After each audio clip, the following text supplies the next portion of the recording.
వరలక్ష్మి వ్రతం శుభాకాంక్షలు. వరలక్ష్మి వ్రతం నాడు కలశం పెట్టుకోవాలని భావిస్తారు చాలామంది.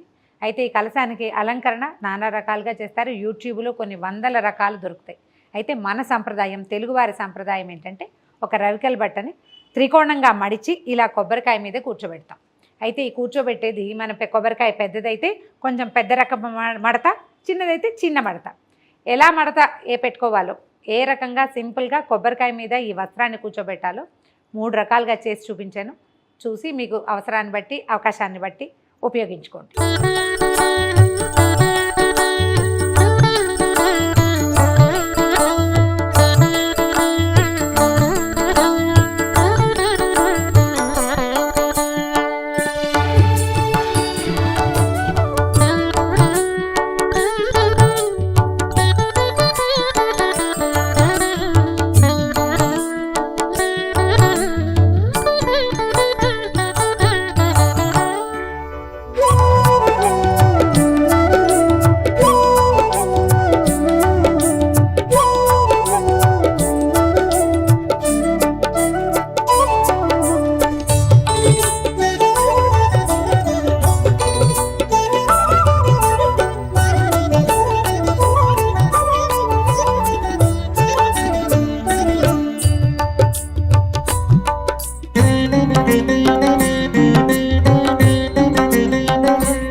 తోరాలు తయారు చేసుకుంటాం. అయితే ఈ తోరాలు మనం సత్యనారాయణ వ్రతం అప్పుడు బ్రహ్మగారే చేస్తారు.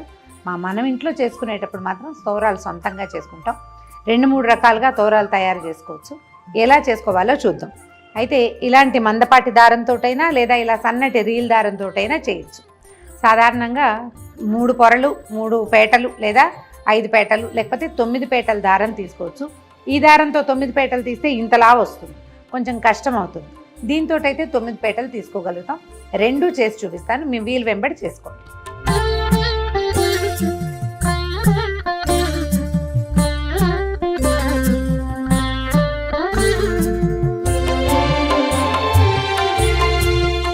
ఒకటి,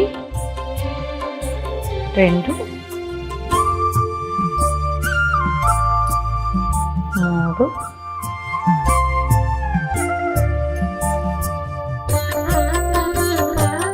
4, 5.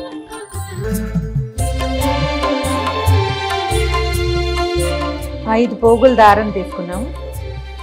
దీనికి పసుపు రాసేసి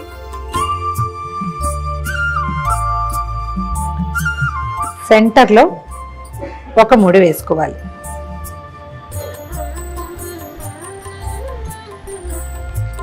ఒక చిన్న మామిడాకును తీసుకుని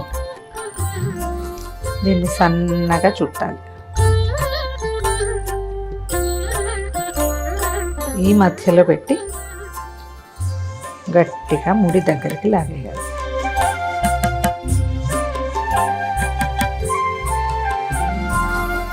ఇది సెంటర్లో ఉంది కదా, ఇటు 4 సాదా ముళ్ళు వేసేసుకోవాలి.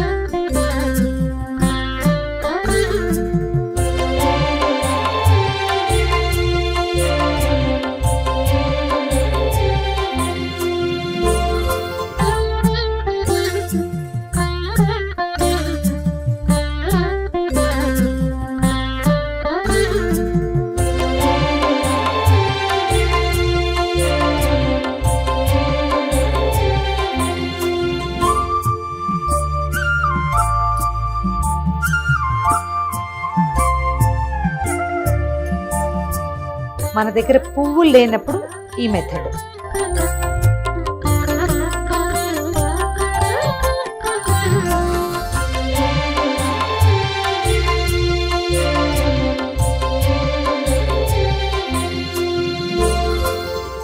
ఐదు పొరలే తీసుకున్నాము. సెంటర్ తీసుకోవటము, మధ్యలో ఒక ముడి,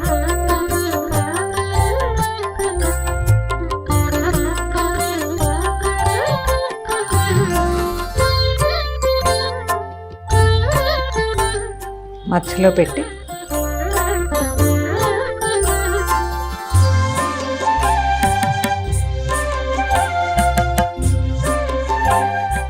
మధ్యలోకి ముడేసేయాలి.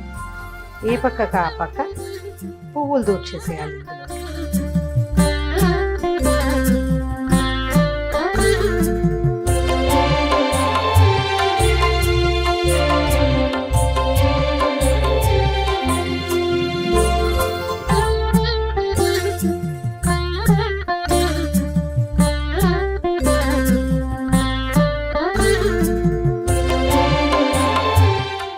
ఇది మందపాటి దారం కాబట్టి ఇలా వేస్తాం.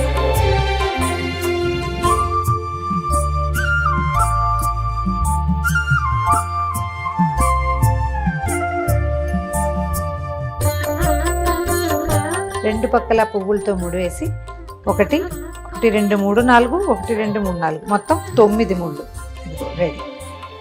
ఇప్పుడు 3. ఈసారి సన్నటి రీల్ తీసుకుంటాము. కొందరిళ్లలో 9 పోగులు వేసే అలవాటు ఉంటుంది. ఆ 9 పోగులు ఈ దారంతో అయితే బాగా కుదురుతుంది.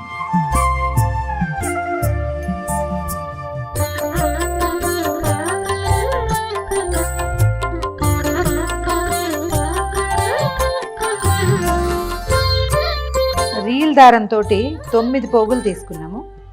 దారానికి చక్కగా పసుపు రాసి కొంచెం కొస వదిలిపెట్టుకుని ఇక్కడి నుంచి మనం మామూలుగా పువ్వులకి దండ కడతాం కదా, అట్లా కట్టేసుకోవాలి. ఏవైనా సన్నటి పువ్వుల దండ కడతాం కదా, సన్న సన్న పువ్వులు ఉంటాయి. ఇవి మన కనకాంబరాలు, తర్వాత ఏమో మన నందివర్ధనాలు అలాంటివి. ఇట్లా మామూలు పువ్వుల దండకి ఎట్లా ముడేస్తాం అలా వేసేసుకోవాలి. కాస్త దూరంగా కడితే సరిపోతుంది.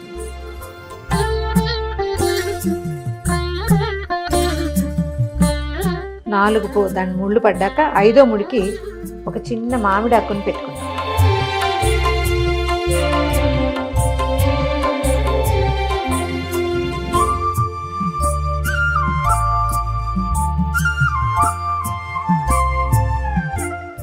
ఇంకొకసారి సెక్యూర్డ్గా ఇంకొక ముడి వేసేస్తాం మధ్యలో.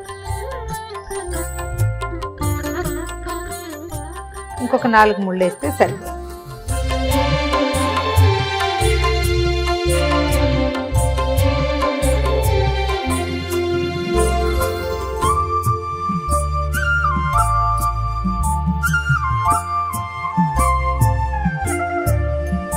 ఒకటి 2 3 4 5 6 7 8 9 1 2 3 4 5 6 7 8 9 1 2 3 4 5 6 7 8 9. ఈ 9 గ్రంథులకి పూజ చేస్తారు. అమ్మవారి ఒక్కొక్క నామాన్ని చెప్తూ ఓం కమలాయై నమః ప్రథమ గ్రంథిం పూజయామి, ఓం రమాయై నమః ద్వితీయ గ్రంథిం పూజయామి, ఓం లోకమాత్రే నమః తృతీయ గ్రంథిం పూజయామి, ఓం విశ్వజనన్యై నమః చతుర్థ గ్రంథిం పూజయామి, ఓం మహాలక్ష్మ్యై నమః పంచమ గ్రంథిం పూజయామి, ఓం క్షీరాబ్ధితనయాయై నమః షష్టమ గ్రంథిం పూజయామి, ఓం విశ్వసాక్షిణ్యై నమః సప్తమ గ్రంథిం పూజయామి, ఓం చంద్రసోదర్యై నమః అష్టమ గ్రంథిం పూజయామి, ఓం శ్రీవరలక్ష్మ్యై నమః నవమ గ్రంథిం పూజయామి. ఈ నామాలు చెప్తూ ఈ 9 మూడుల మీద కుంకుమతోటి, పసుపు కుంకాలు లేదా మన అక్షతలతోటి పూజ చేసుకుని తర్వాత వీటిని కుడి చేతికి కట్టుకోవాలి. బధ్నామి దక్షిణే హస్తే నవసూత్రం శుభప్రదం పుత్రపౌత్రాభివృద్ధించ సౌభాగ్యం దేహి మే రమే. ఈ శ్లోకం చెప్తూ కుడి చేతికి కట్టుకోవాలి. ఇది ఎట్లా అంటే చేతిలో కొన్ని అక్షింతలు తీసుకుని చేయి గుప్పెడి మూసి వెనక్కి తిప్పాలి. ఇంట్లో ఉన్న వాళ్ళు ఎవరితోటైనా సరే కుడి చేతికి కట్టించుకోండి, లేదా మీరే ఒక ముడి కాస్త జాగ్రత్తగా వేసి తర్వాత అక్షతల్ని అమ్మవారి మీద వేయటం, మళ్ళీ అక్షంతలు తీసుకుని కథ వింటమే. చూశారు కదా, మీ వీలు వెంబడి ఎలా కుదిరితే అలా చేసుకోండి.